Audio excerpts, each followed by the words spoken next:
Buenos días, buenas tardes, buenas noches. Hoy nos encontramos aquí en nuestro podcast. Bienvenidos a nuestro Sendero Emocional, el podcast que te guiará a través de del fascinante mundo de las emociones.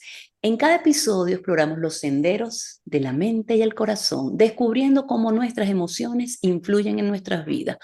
Únete a nosotros para aprender a navegar por tus sentimientos, encontrar el equilibrio emocional y descubrir tu verdadero potencial. Prepárate para viajar y transformar tu vida. Hoy tenemos una invitada muy especial.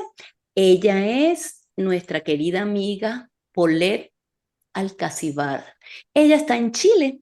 Ella es kinesióloga, es coa de conciencia corporal y emocional. Tiene 16 años de experiencia. Es instructora de mindfulness, tiene diplomados en educación emocional, en educación para la paz, facilitadora de metodologías lúdicas y participativas. Es diplomada en gestión de calidad en la salud. Tiene un postítulo en rehabilitación integral del adulto.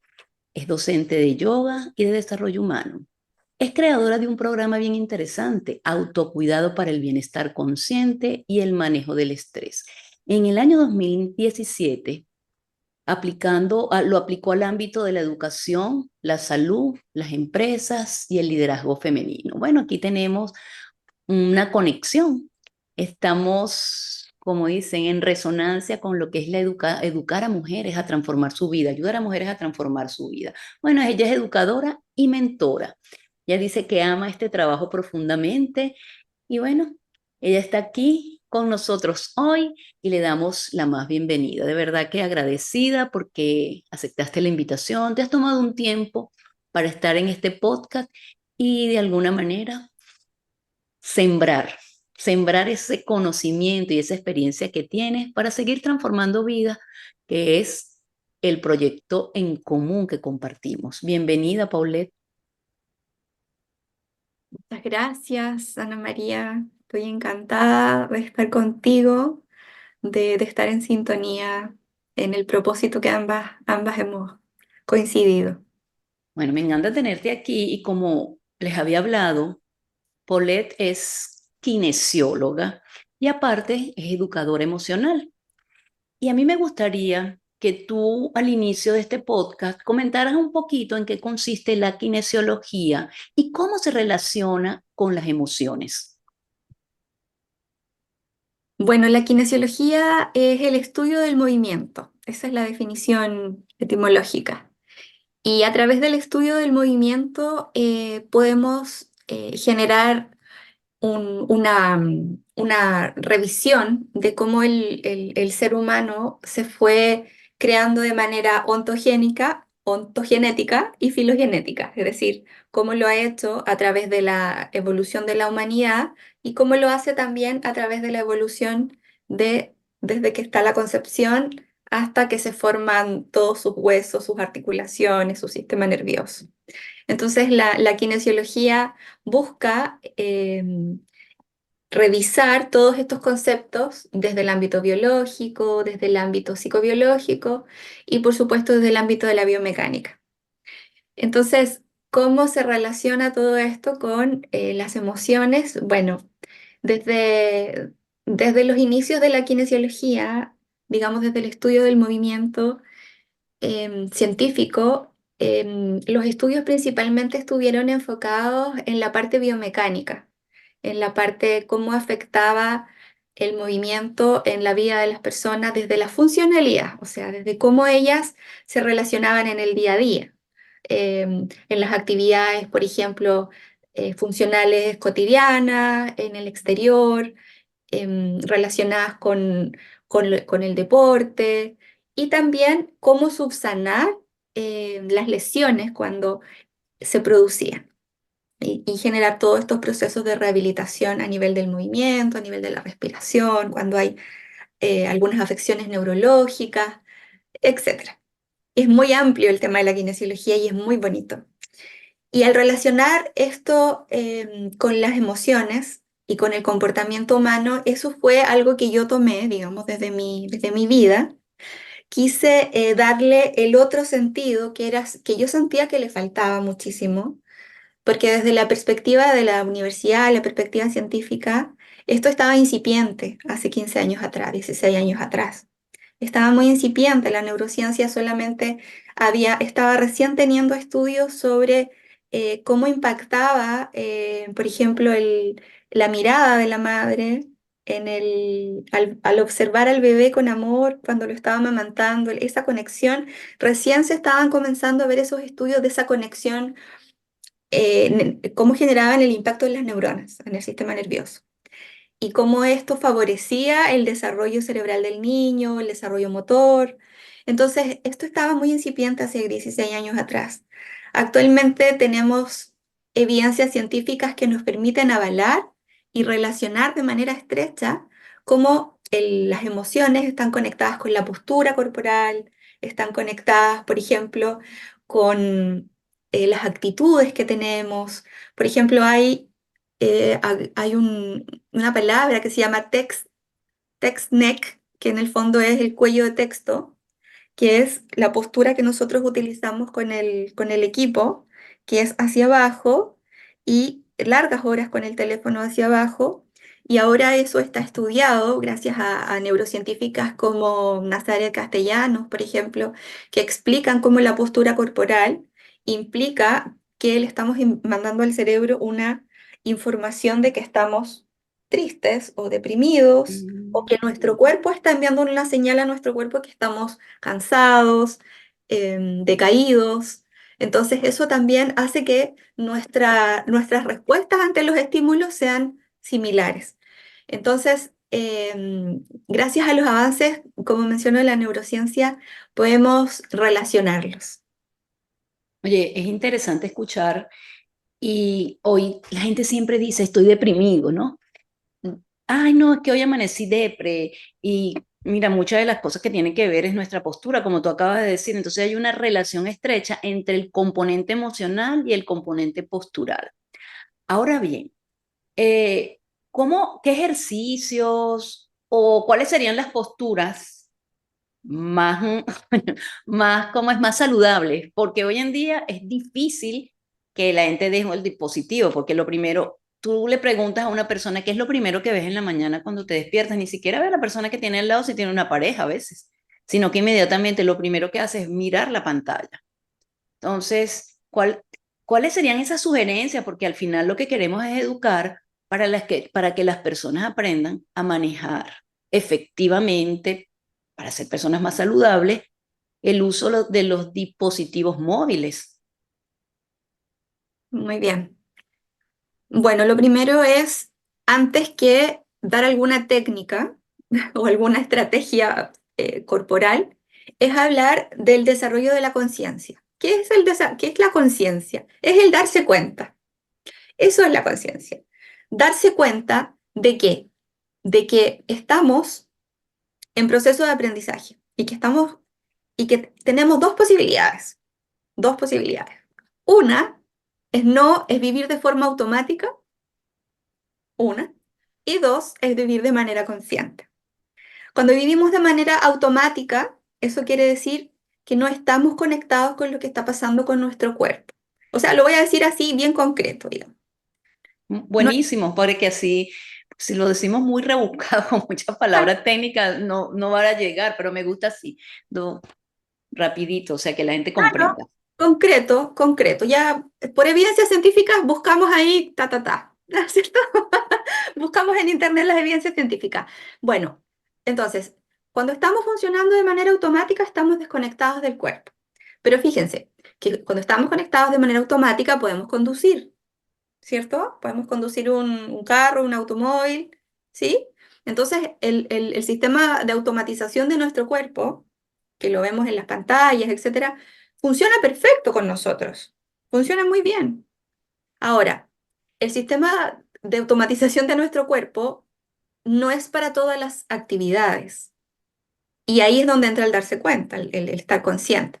Entonces, una de las cosas que nosotros debimos aprender cuando éramos pequeños es la propiocepción, que es saber cómo está a nuestro cuerpo. nuestros cuerpos. Saber cómo está la postura de la espalda, pero no es algo que tengamos que estar todo el día dándole vuelta, sino que simplemente es lo mismo que aprender a leer. Es un ejercicio cognitivo donde tú eres consciente de cada letra, eres consciente de la comprensión lectora, perfecto, porque sabes cómo funcionan las letras, el abecedario.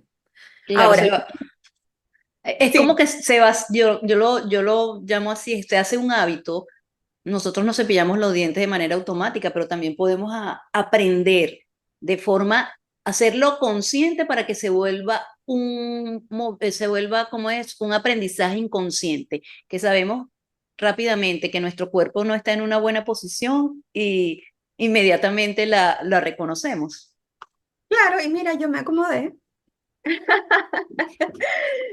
porque claro, también es parte de lo automático. Entonces, ¿cuál es el concepto acá de poder mejorar nuestra postura o nuestra relación con el entorno, que significa una pantalla, que significa un automóvil, que significa la posición en la cama, que significa el movimiento en general?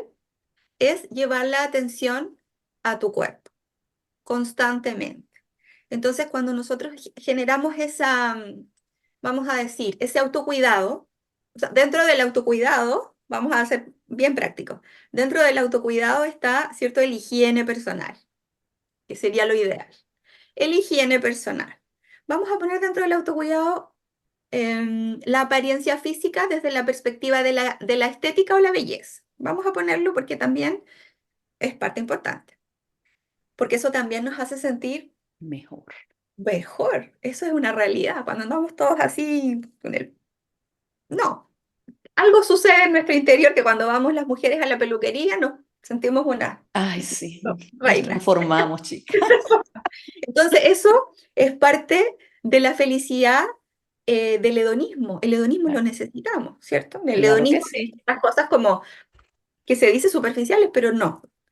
Pero también necesitamos lo otro, que es lo eudaimónico, que es una palabra muy enredada, que tiene que ver con esta sensación de que estamos conectados con nosotros.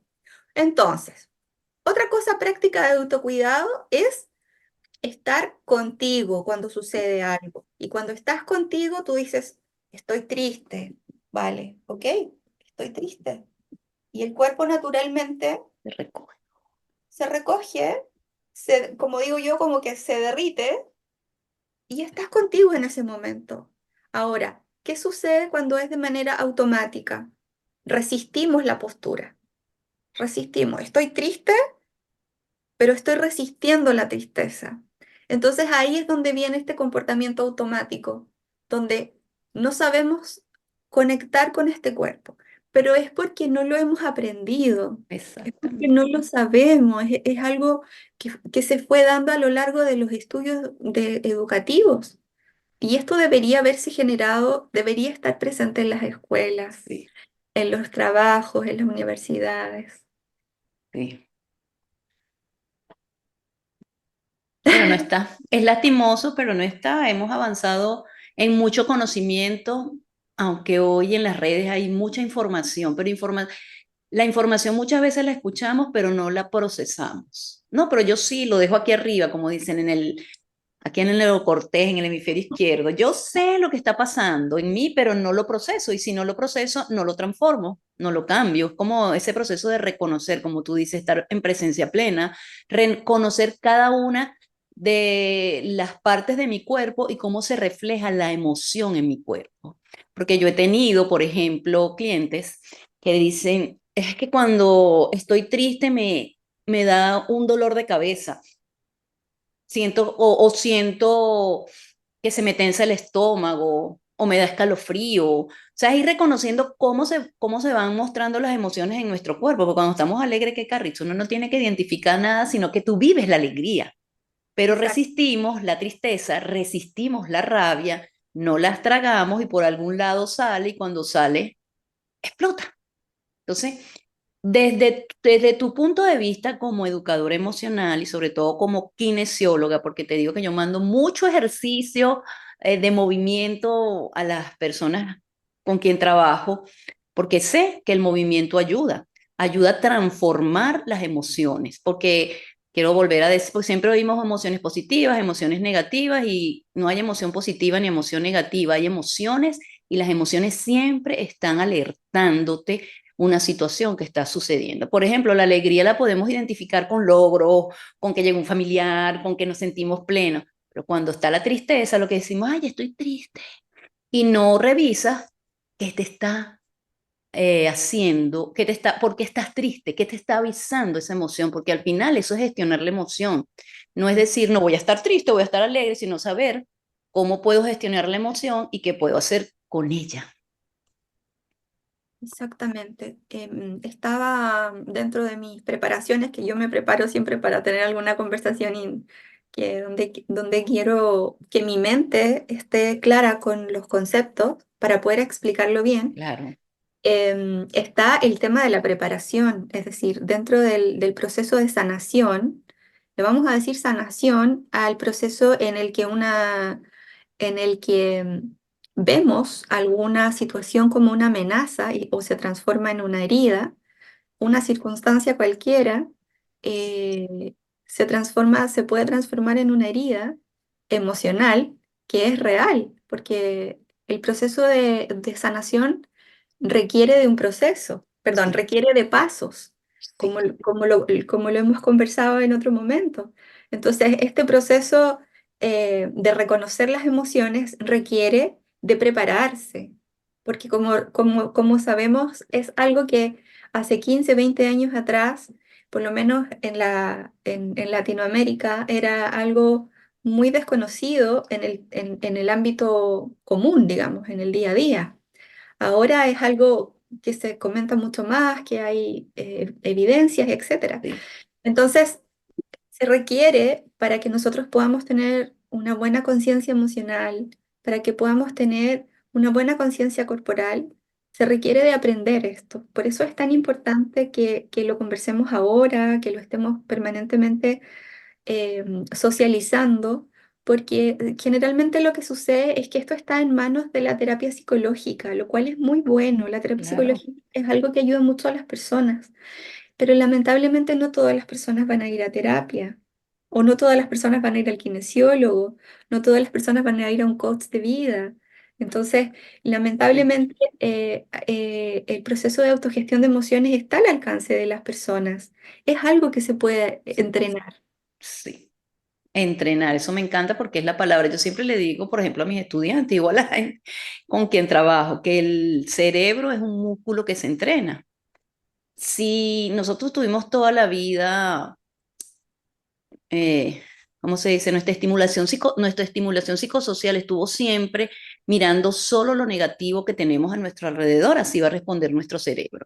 Entonces es como cambiar, reenfocar, a qué le estoy dando más fuerza a las situaciones que me hacen sentir mal o a las que me hacen sentir bien, pero el cerebro se educa. Entonces, ¿cómo serían esas estrategias que desde tu punto de vista podríamos ofrecer? Porque es mirar cuando tengo el crítico interior a flor de piel, porque hay días que amanece, y lo digo con toda la experiencia y todos los años, me amanece el crítico interior diciéndome cualquier cantidad de cosas que tú no puedes, no eres suficiente, y tienes esa vocecita interna que no se te desarrolla a través, yo pienso que podría desarrollarse con entrenamiento, la voz interior, esa voz que te invita al brillo, que te dice que tú eres capaz, que puedes aprender, porque no hay nada que nosotros los seres humanos no podamos aprender si nos proponemos, solo que estamos como mediatizados por los mensajes parentales y mensajes parentales del maestro, de la escuela, de los amigos. Oh, es una pregunta muy desafiante. Sí, pero también es una pregunta que me hago yo y que desde entre todo este proceso de educativo hacia mi persona y de crecimiento personal, he ido tomando conciencia que primero que nada todo está bien y nada está mal. Exacto, me Todo gusta. está bien y nada está mal. Es decir, No es que la que tiene el conocimiento de educación emocional está bien y el que no lo tiene está mal, por ejemplo, podríamos decir. Y por otro lado, antes de dar la respuesta más concreta, esto tiene que ver con que ¿cuál es el propósito de estar nosotros los seres humanos en esta tierra? Y eso cada uno lo va a definir de acuerdo a sus creencias. Bueno, yo voy a hablar desde mi perspectiva. Entonces, nosotros vinimos acá, según mi perspectiva, a crecer, a crecer. Y tenemos dos formas de crecer, que lo digo desde la vida, desde la experiencia. Tenemos dos formas de crecer. Una es a través de la conciencia, del darse cuenta, dijimos que era, oh, me di cuenta. Y otra es a través de las experiencias, vamos a decir, desafiantes. Le vamos a poner experiencias desafiantes que vienen desde que estamos En el en el vientre. vientre de nuestra mamá y vamos creciendo, ¿cierto? Y nuestras experiencias más desafiantes comienzan cuando somos pequeños porque todavía no estamos inmaduros, entonces no comprendemos y vamos generando estas improntas que van Ujú. quedando guardadas desde pequeños. Entonces, el proceso de sufrimiento, le vamos a decir sufrimiento, es parte de nuestra naturaleza humana.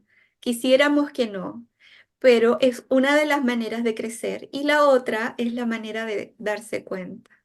Y Sí. esa es la manera en la que cuando salimos de un proceso difícil, una experiencia compleja, puede ser una experiencia traumática, un trauma, puede que la persona tenga un, puede que quede un poquito estancada porque su sistema Ujú. nervioso quedó bloqueado y ya los estudios nos dicen que efectivamente sí, el cerebro se apaga después de un trauma, pero hay otro grupo de personas que logra, eh, sin ninguna intervención, digamos, multidisciplinaria, eh, renacer y tomar este trauma como una perla, la perla de la ostra, eh, y tomar esta situación como algo que la haga crecer y que la haga renacer. Ahora, nada está bien, nada está mal. Claro. Entonces, ¿qué estrategias podríamos... La pregunta ya la olvidé. Sí, es la estrategia que pueden utilizar las personas, porque al final, ¿qué queremos ayudar? O sea, cómo gestionar esa voz interna que nos Así. sacude, o la voz, porque no solamente tenemos, yo le llamo genios y saboteadores a esto. La voz interna que te sabotea, tienes voz interna, o sea, el saboteador que tienes adentro, pero también afuera hay saboteadores. Entonces a veces le damos, cuando aquí dice enciende la magia de tu luz, es que tomes el interruptor de tu vida y tú lo enciendas. O sea, ¿a quién se lo das? ¿Al de afuera o al de adentro? Y el genio que siempre te está invitando al crecimiento, porque yo siento que todos tenemos esa facultad interna de salir adelante, que lastimosamente por el contexto, la crianza, los mensajes, lo que aprendemos, las experiencias, pues vamos apagando nuestra luz. Entonces es hora de que tomemos conciencia. Entonces es un poquito esas estrategias que pueden utilizar las personas que nos están escuchando. Ah, muy bien, sí, sí. Estaba bien. Entonces voy bien Sí, encaminada. sí, sí, sí. Bien, entonces, entendiendo de base que todo está bien y nada está mal y que estamos en constante evolución, em, tenemos diferentes estrategias humanas básicas que nos van a permitir vivir y no solamente sobrevivir, no solamente sobrevivir. Vamos a dejar de lado un poco el contexto social, que no es menor y quisiera darle solamente una pequeña pincelada. Cuando estamos bajo un contexto social vulnerable, nuestras prioridades se acercan más hacia la supervivencia y hacia alcanzar estados de modificaciones de conducta, de introspección, de generar cambio de hábitos. Entonces, el territorio de la vulnerabilidad social hace que nosotros o hace que el ser humano entre en este estado de supervivencia. Entonces, cuando cuando eso se logra compensar, de alguna manera la persona logra saltar, digamos, esa barrera, esa limitación, y tomar sus recursos, porque sí personas lo hacen, sabemos que sí existe, Sí, entonces logramos alcanzar este estado de resiliencia. Estamos hablando en esa situación. Pero en las situaciones en que las personas logran alcanzar esos estados de resiliencia es cuando deciden generar este cambio. Entonces, ¿cuál sí, sería la primera estrategia? ¿Qué es lo que tú decides? Toma una decisión. Esa sería la primera estrategia concreta. ¿Qué es lo que tú quieres? ¿Qué es lo que qué es lo que tú deseas para tu vida? ¿Qué es lo que tú quieres crecer? Bien, vamos a crecer en eso puntual, no en todas las áreas de la existencia, porque eso tampoco es real. Vamos a crecer en este punto, vamos a crecer en este punto. Entonces, lo primero entonces es establecer qué es lo que la persona desea de corazón, porque ahí viene el gran impulso, ahí viene el gran momento eureka. Entonces ya tenemos una primera acción. Si la persona decide crecer o decide dar un paso, está bien. Y si decide que no, también está bien, porque no es su momento. exacto. ¿Cierto? No Claro, es un momento. a veces te das cuenta, decías, oye, yo quería hacer eso en un tiempo y lo haces ahora y dices, bueno, qué fácil fue, pero es porque estás preparado, porque yo sí creo que las personas tienen que estar preparadas para aceptar que quieren cambiar, porque no es cuando las personas vienen a una sesión de orientación, de coaching, de psicología, contigo en kinesiología, siempre quieren que tú le digas qué vas a hacer. Ay, tienes que. No, primero es darse cuenta, como lo acabas de hablar y me parece extraordinario, porque cuando me doy cuenta, acepto, proceso e integro y se da la transformación. Si no, olvídalo, olvida lo que queda aquí, queda solamente en el conocimiento. Exactamente. Y ahí es donde hablamos que queda automatizado. Entonces la Sí, persona tú le dices, mueve el brazo, no sé, o toma tal hábito, haz esto, haz lo otro, pero la persona no encuentra su propio motor. exactamente. Y lo que buscamos es que la persona se haga cargo de sí misma, que es lo que no pudimos hacer cuando éramos niños y muchos nos quedamos pegados en eso. Sí. No nos pudimos hacer cargo de nosotros mismos. Entonces, por eso está la integración, la integración. Entonces, vamos a decir entonces, primera estrategia, el darte cuenta eh, qué es lo que tú quieres para ti, qué es lo que tú quieres y qué es lo que sientes que es bueno para ti, porque puede ser que no sea bueno para ti aún dar Claro. ese paso. Bien. Entonces, vamos a ver ahora cuál es el segundo paso según mi experiencia y según lo que he ido ordenando en mi vida. El segundo es establecer tus prioridades. Claro. Establezcamos las prioridades. Démonos cuenta qué es lo más importante para mí. Y ahí donde nos damos cuenta que a veces lo más importante para mí son los otros. Si tenemos los ojos hacia afuera, no miramos hacia adentro. Sabes que me acordaste de un ejercicio interesante, lo voy a buscar, se llama Lo que vieron mis ojos. Pero ¿Sí? cuando empiezas a hacer un ejercicio así de mirar hacia adentro, es más, tengo tiempo que no lo practico, lo voy a practicar en un curso de resiliencia que tengo ahorita. Gracias por, ¿cómo es? Por encender ese recuerdo, ¿ves? Entonces, un cuadro, lo que vieron mis ojos, entonces empiezas a trabajar desde la infancia hasta la edad que tiene la persona. ¿Qué vieron? Y por lo general ven tanto hacia afuera que no se dan cuenta de toda la información interna, de todos los recursos valiosísimos que tiene, porque es como dicen, tú eres, siempre te dicen, tú eres así, y a lo mejor no es así. O sea, es la situación que tú estás viviendo que te hace dar una respuesta. Entonces es revisar la situación y dejar de señalar, tú eres. ¿Eh? No es lo mismo describir un comportamiento que ser tan energético como son. Porque fíjate, en mi casa yo era la inteligente y la gorda de la casa. Y toda mi vida he luchado, sobre todo, yo no soy gorda. Cuando me veo en fotos yo digo, ¿y por qué me decían así? Porque mis hermanas eran flaquitas, flaquitas. Entonces, claro, yo era la gorda de mi casa. Entonces, todo ese imaginario social que nos van como que vamos recogiendo, porque al final la cognición va solita trabajando. Entonces, por eso tenemos que estar filtrando qué escuché hoy, qué me está afectando. Es muy potente lo que acabas de decir. Es muy potente porque nosotros tenemos un cerebro digital.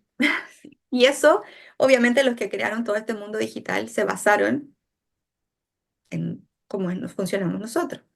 Entonces, la mejor forma de entender la inteligencia artificial es entendernos nosotros. Nuestro cerebro, es verdad. Entonces, claro, nosotros tenemos programas instalados y esos programas instalados tenemos varias formas de poder desprogramarlos.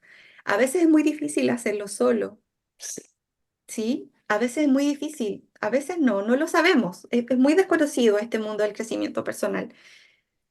Bueno, entonces tenemos la estrategia de la decisión, ¿sí? sí. Porque yo me voy me voy por la rama. Tenemos la estrategia entonces de establecer las prioridades y en Ujú. ese establecer las prioridades es cuando tú conectas y dices, esto es realmente importante para mí. Porque cuando la estableces las prioridades desde tu mente, te alejas también del motor. Sí. Porque lo que nos pasó, lo que nos ha pasado en el tema de la educación, que se transformó en algo 100% cognitivo y nos dejó de, o sea, de aquí hacia arriba, De aquí hacia arriba, sí. No sientas. no sientas. Entonces, esto significa que la tercera estrategia sería conócete, conócete. Y empieza por conocer tu cuerpo. Empieza por conocer lo que sientes en tu cuerpo, en tu cuerpo. Entonces ahí entramos en el mundo de la educación para la salud, Sí, pero vamos a hacer una estrategia concreta. ¿Cómo es tu postura corporal? ¿Cómo asientes tu cuerpo? Si la persona es así, no es que esté mal, porque también tenemos el tema del juicio. sí, Si la persona es así y está mal, no, no, ¿cómo es tu cuerpo? Entonces, simplemente con pequeños ejercicios, sin decirle nada, ¿eh? Esto es muy interesante. Sin decirnos nada, sin decirnos absolutamente nada, solamente con mover el cuello, que es algo que a mí me voló la cabeza cuando empecé con todo esto. Las personas llegaban muy tristes a las clases de yoga cuando yo tenía 18, 19 años, empecé a hacer clases de yoga y llegaban con dolores y muy tristes y sin yo decir absolutamente nada, ¿eh? Respecto de temas de cambio de conducta o algo, solamente con ejercicios físicos las personas empezaban a sentirse mejor. sí, Entonces, eso ya te está diciendo algo. Te claro. está diciendo algo de que si integramos pequeños ejercicios conectados con la respiración, conectados con los estados de tensión, reconocer los estados de tensión, por ejemplo. Hay un ejercicio que es, siempre me olvido, no sé si es de Jacobson o de Jules, pero bueno, en fin, es un ejercicio donde contraes todo tu cuerpo. Entonces empiezas por los pies, inhalas y contraes y sueltas.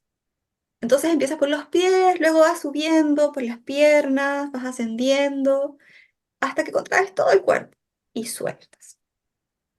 Fíjate, entonces, Sí, sabes que tú me haces recordar muchas cosas. Esto es un ejercicio que yo hago que es como te imagines que eres una esponja y te estás llenando de aire. Entonces te vas exprimiendo hasta que sacas todo.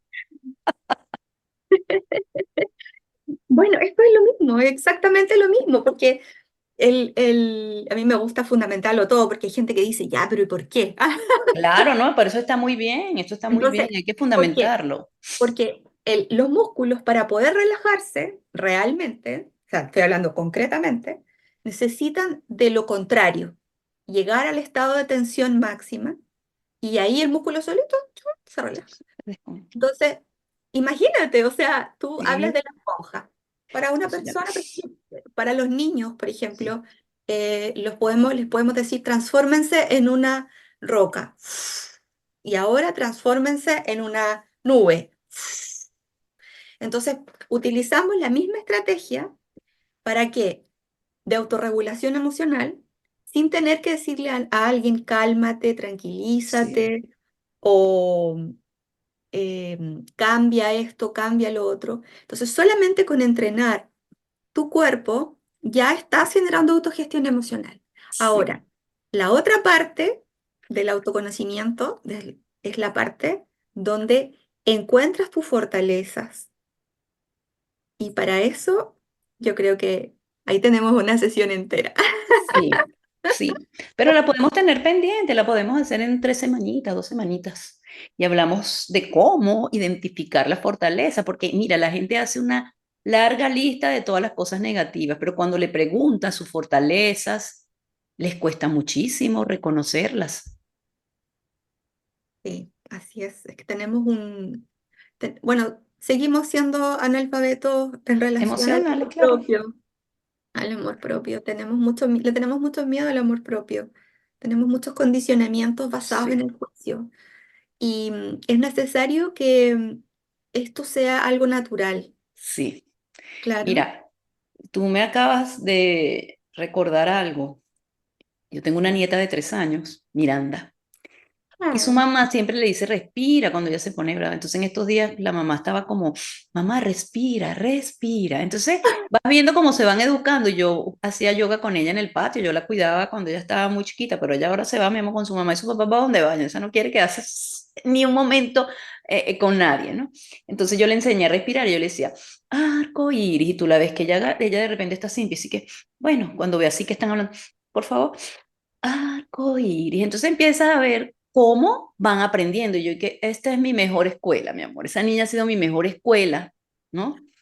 Como, y cuando te ve triste te dice, lo siento, pero claro, tienen unos papás que la están como educando sus emociones, o sea, la están ayudando a eso. Entonces yo quiero traer esto porque te estoy escuchando. Y sí da resultados, pero hay que mantenerlo en el tiempo. claro, por eso es que cuando hablamos, ¿cierto?, de resiliencia, tú lo sabes muy, muy bien, es la resiliencia al estrés, es Sí. la resiliencia a los desafíos, o sea, cómo nos sobreponemos al desafío. Por ejemplo, voy a decir una cosa Coño. súper simple, al desafío de hablar en cámara, al desafío de tener que hoy día concreto, lo que me pasa Sí, momento a momento. Y ese desafío hace que la importancia de estar en comunidad, sí. la importancia de estar en comunidad, y eso no quiere decir que tenga que estar obligatoriamente en comunidad, no es que sea una obligación, pero sí hay un autor que se llama Felipe Le Calenier y él habla de la importancia, es muy bueno en su libro Volver a mirar, y él explica que nosotros seguimos teniendo nuestro cerebro de cazadores-recolectores. Sí, Imagínate, o sea, nosotros seguimos teniendo esa idea de que para ir a buscar el alimento vamos a tener el apoyo de alguien, de más personas. Entonces nuestro sistema nervioso ahora, claro, siente que es una amenaza porque tengo que ir yo solo. sí. Y fíjate que una de las cosas que está que se le ha dado mucha importancia en los últimos tiempos es básicamente a las redes de apoyo, a las relaciones interpersonales, que son sumamente importantes para uno también vivir en bienestar. De hecho, se dice que las personas más longevas son las que tienen mejores relaciones interpersonales, viven más tiempo, que antiguamente, porque antes era, yo siento que antiguamente, esto todavía hay sus visos, o sea, queda mucho, mucho camino por recorrer. Pienso que hay mucho camino por recorrer porque ¿cómo era la educación? La educación iba centrada en ti como persona, pero para que tú desarrollaras y cumplieras objetivos y siempre mirando hacia afuera, complaciendo al otro, identificando lo que el otro necesita y tus necesidades y todo lo que tú eres como ser humano quedaba en segundo plano, porque de hecho lo ves en la educación tradicional. Cuesta mucho pasar de una educación tradicional a una educación más humana, porque tampoco es que vamos a decir, ay, que la educación humanizada es nuevo, eso no es nuevo. Porque fíjate, cuando tú hablaste hablando del desarrollo cognitivo y Jean Piaget, mi amor, yo lo adoro, pero fíjate que él habla claramente que para que el aprendizaje se dé, hay dos variables importantes y la más importante es la afectividad dentro de ese proceso de aprendizaje. Y él está, no es negado al aprendizaje, a la educación bancaria, o sea, nos ven como bancos y nos depositan solamente el conocimiento, ¿no? Hay otras áreas de la vida que tenemos que integrar para transformar.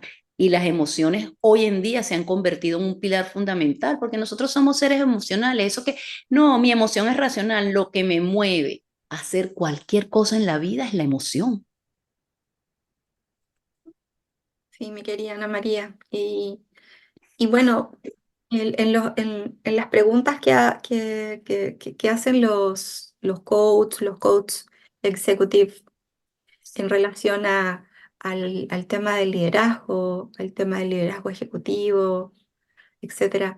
Em, Preguntan qué vamos a hacer con los mandos medios cuando el liderazgo no está funcionando.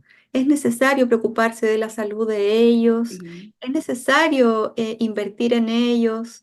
Entonces, yo me respondo, por supuesto, si nadie lo hizo durante la época de la niñez, la época de la adolescencia, incluso en la universidad, sí, nadie estuvo al pendiente si esa persona estaba gestionando sus emociones, estaba revisando, generando un proceso de revisión de sus valores.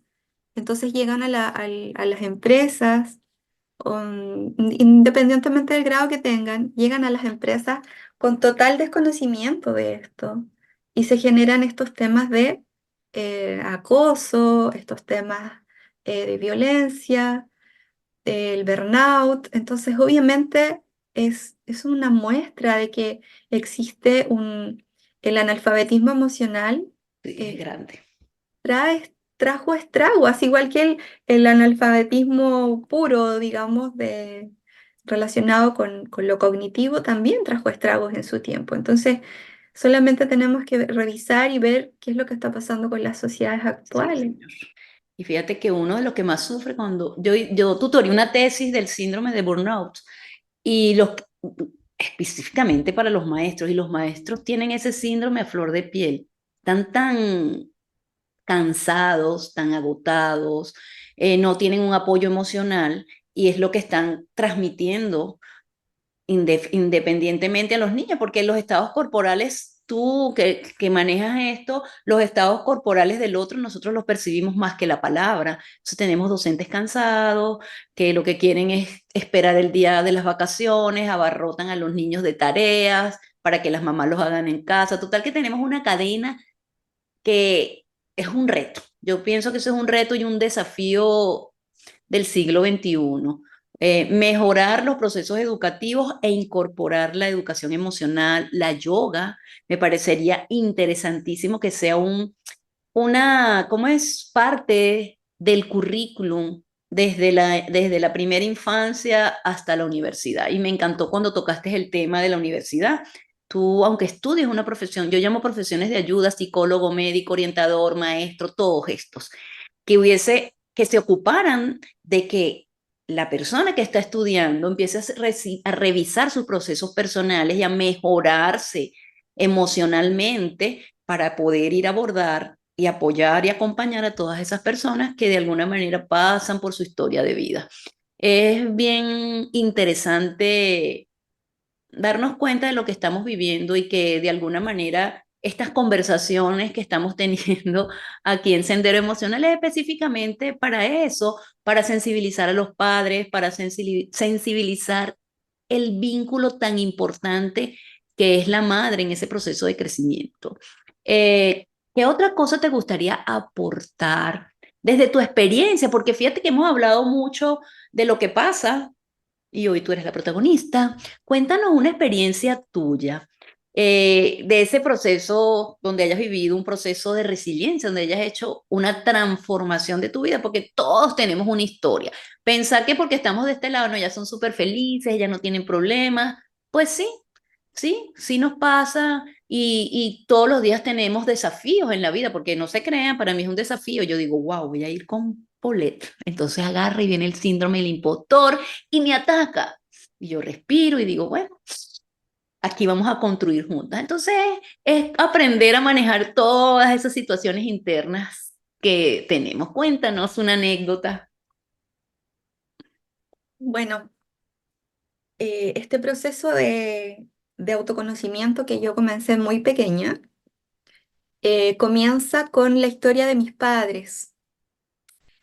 Pero fíjate que tuve ahí una hada madrina que fue mi abuela, y yo vivía con mi abuela, y finalmente mis padres tuvieron un proceso digamos, de conflicto matrimonial muy largo.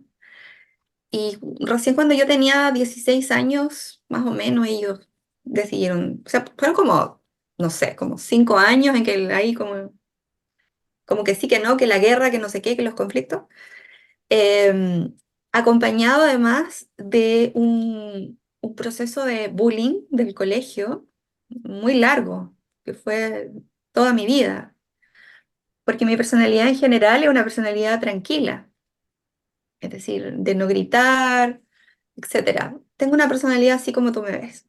Entonces, el bullying fue el segundo plano, o sea, no era tan importante como el dolor que yo tenía por la La separación de mis separación de padres. tus padres. Claro, entonces yo no me di cuenta, hasta yo diría que mucho más grande, que me dejé de lado, me dejé de lado y me dediqué a cuidar a mi hermana que era muy pequeña. Cuidarla, no, no trabajar, sino que me refiero afectivamente. Claro, entendemos. Claro, todo ese afecto. Asumiste la posición de mamá cuando viste que no, o sea, inconscientemente cuando estaba a lo mejor tu mamá ausente, porque la gente piensa que ausencia es porque se fueron de la casa. Hay ausencias aún las personas estando en un mismo espacio como familia, hay abandono. Y a veces no es consciente, es un abandono inconsciente porque repetimos lo que traemos atrás. Exactamente, mi querida Ana María. El abandono es una vivencia más que un Sí. acto físico. Ambas son dolorosas igual. Entonces, cuando fueron pasando los años y yo llegué, salí del colegio y me di cuenta que estaba destrozada, no sabía qué es lo que había pasado. Y ahí empecé, mi abuelita, que era mi madrina, que ahora está ya no está acá en este mundo. Ella me invitó a clases de yoga, me dijo, vamos a clases de yoga, y ella, porque ella practicaba.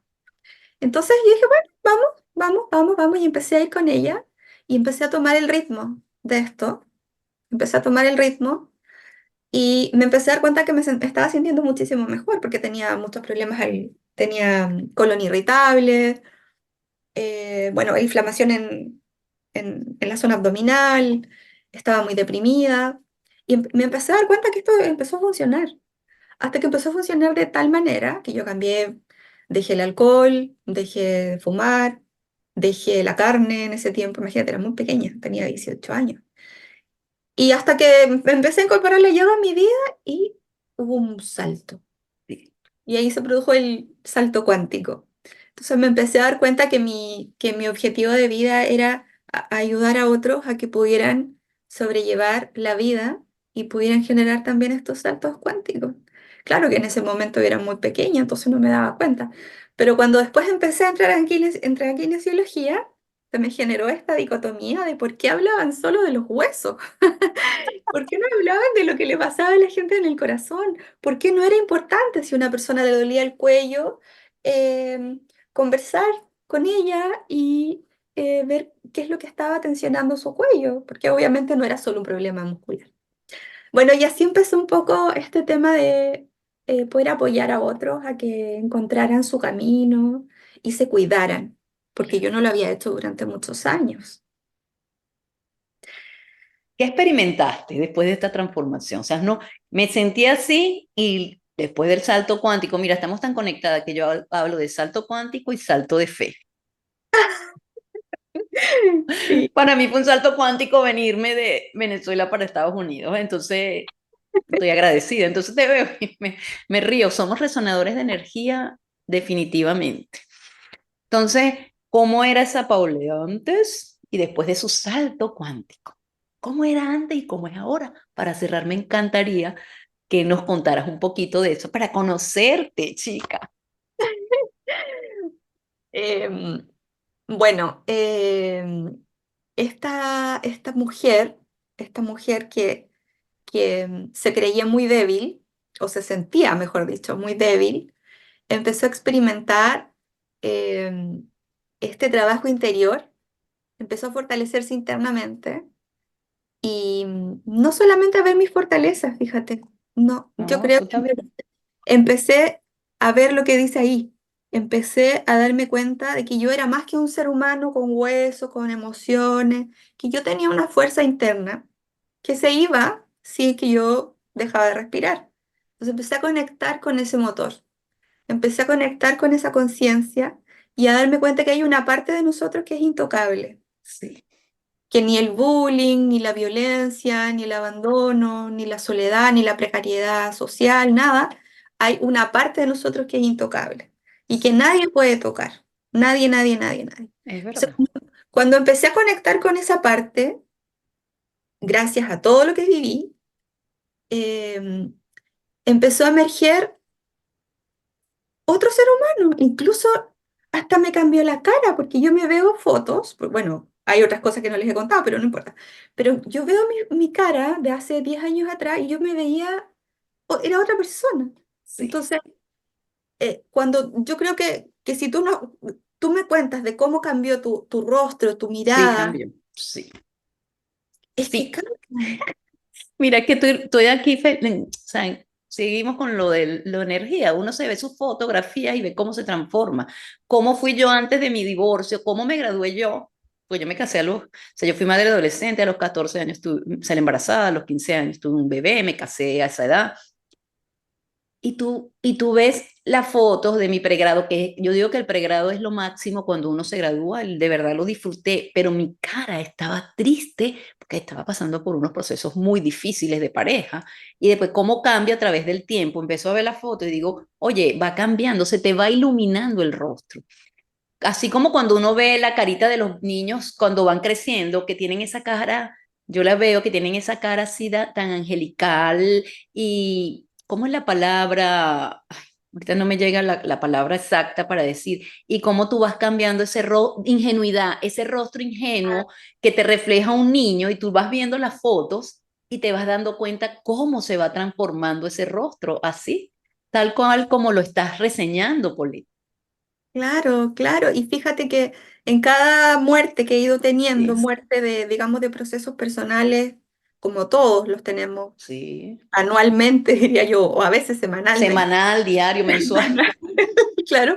Sí, Entonces, me voy dando cuenta qué voy a hacer, porque también esto es bien concreto, qué voy a hacer con esta experiencia. Y, y digo, bueno, hay una parte de mí que no la toca. Y tomo exacto. conciencia de esa parte. Y eso también hace que no me debilite tanto una experiencia. Hay algunas que me tienen que debilitar porque definitivamente hay aspectos de mí que tienen que morir y no hay Sí, caso. Entonces también me permito sentirme débil y me permito conectar con esa vulnerabilidad con mucha dignidad. Entonces, fíjate que la autogestión emocional desde mi perspectiva, requiere de esa conexión con esa vulnerabilidad, sí. la requiere. Y Y es cuando ahí uno, donde lo queremos sí, tocar. Esta es sí, la que no queremos pero tocar. fíjate para que oigan, y sobre todo cuando hemos pasado muchos procesos traumáticos, pues yo también tengo mis traumáticos de la infancia, hasta en eso nos podemos conectar. Cuesta muchísimo más conectar con la vulnerabilidad porque hemos tenido que ser fuertes porque la vida nos ha hecho y no tenemos ese apoyo que te diga, ven, llora aquí porque está bien que estés triste, está pasando esta situación, sino que la vida te va llevando, entonces haces como dicen, esa roca y bloqueas tu vulnerabilidad. Hay que abrir el corazón porque si no, así como dice mi amigo Fernando, ¿cómo es? Un Fernando. Dice, tenemos anestesia emocional. Ah, Fernando Sabenford, que tengo como 7 amigos Fernando, todos del coaching y de la ayuda. Fernando Sabenford dice, a mí me llamó mucho la atención cuando él dijo anestesia emocional. O sea, nos anestesiamos emocionalmente porque nos resistimos a sufrir. Y entramos en esa supervivencia que tú hablas todo el tiempo. Estamos en supervivencia y en estrés emocional. De verdad que me ha encantado estar hoy contigo en esta conversación, chica. Mm, Yo también estoy fascinada. Como dijo, ¿cómo se llama Vicky? Vicky Garza. Estaríamos toda Horas la... aquí. Sí, horas aquí, ya tenemos una hora conversando de un tema profundo e interesante. Y entonces me gustaría invitarte que ver si hacemos un programa, chica, para educar a esas mamás, para que eduquen a esos hijos. Educación emocional para madres y padres también, igual, madres y padres. Pero fíjate que todo empieza por el pilar de la casa. O sea, cómo estoy yo reaccionando ante las situaciones emocionales en mi hogar, porque muchas veces no se reconoce, sino que todo el tiempo estamos culpabilizando y dando más como decimos, exacerbamos más lo negativo que las cosas positivas que pasan. Mira, te voy a decir así sencillito, también recordé a mi hijo, que tiene ahorita 41 años, ¿no? El que tuve cuando tenía 15. Ay, ya me van a sacar la edad rapidito. Bueno, ¿qué pasó? Estaba chiquitico, él aprendió a leer a los 3 años solo, pero o sea, yo estudiaba en la universidad y a los 3 años leía, no sé qué, y siempre salía muy bien. Y un día me dijo así chiquitico, mira, mamá, voy a sacar cero para que me tome, para ver si me dices algo. Estaba tan acostumbrada que sacaba muy buenas notas que dejé de felicitarlo. Ah, qué bueno, sí. Entonces voy a sacar cero para ver si me dices algo. Y yo, no, eso fue un golpe. O sea, los hijos te educan. Y yo, ¿what? ¿Ves? Entonces, es conectar ahí con todo eso, con todas esas situaciones y Sí. que nuestros hijos, si no son reconocidos de una manera, buscan ser reconocidos de otra. Sabes que está, bueno, yo sé que ya estamos finalizando, No, pero no, pero dígame. quisiera, Claro quisiera, que si todo aporte suma. Nosotros sí, queremos es sumar. es en relación al sufrimiento, ya sea el inevitable, ¿cierto? Claro. El que sucede cuando nos ocurre una crisis o el que después se prolonga producto de nuestra también falta de apoyo, incapacidad para sobresalir la crisis. Muchos factores que influyen en Sí, el sufrimiento secundario, digamos, el que viene después. Em, sí quisiera mencionar que esto tiene un propósito. O sea, no quiero que suene un cliché, pero sí tiene un propósito. Tiene un propósito. Nosotros acá venimos a tomar conciencia de esa magia, de esa luz que somos, de eso que es intocable. Eso que también fue muy subestimado durante muchísimo tiempo. Entonces, la dignidad del ser es algo que no sé si lamentablemente, pero se brilla más cuando nosotros sufrimos, porque sí, de esta manera logramos irnos hacia adentro y buscar nuestros mejores recursos. Cuando solamente estamos cuando bien los tiempos están parejitos y no nos sí, pasa nada, está muy bien. Y cuando vienen los tiempos de crisis, ahí es donde lo sentimos, ahí es donde sí, notamos. Y claro, algunos necesitamos esa anestesia emocional, sí, porque a veces es muy fuerte, pero hay momentos en que tenemos pequeñas luces de conciencia que nos permiten ver cuál es el aprendizaje. sí, Y ahí señor. cada uno tiene su ritmo. Sí. También estoy de acuerdo contigo, las diferencias individuales son importantes reconocerlas. Es importante también que escuchen la estrategia, pero no es la estrategia en sí, es buscar la estrategia que mejor te vaya a ti como persona, porque cada uno también tiene su propia manera de aprender. De verdad que me ha encantado estar contigo hoy. Por favor, deja tus redes, ¿dónde te pueden localizar? Ah, bueno, mi Instagram es Paulette Alcacíbar y mi LinkedIn también es Paulette Alcacíbar. Así Bueno, que ahí me pueden encontrar. Ahí tengo mis reflexiones personales, el trabajo que realizo, el coaching individual. Así que encantada de estar aquí sintonizada contigo, Ana María, y con todo lo que nos están escuchando. gracias. Bueno, entonces, de verdad que honrada de tenerte en este espacio, Sendero Emocional, un podcast que solo busca que tú reflexiones y que no dejes que nadie apague tu luz. Así que te invito a encender la magia de la luz. Nos vemos en nuestra próxima entrega y gracias a todos y un gran abrazo y un beso inmenso para ti y para todas las personas que nos escuchen.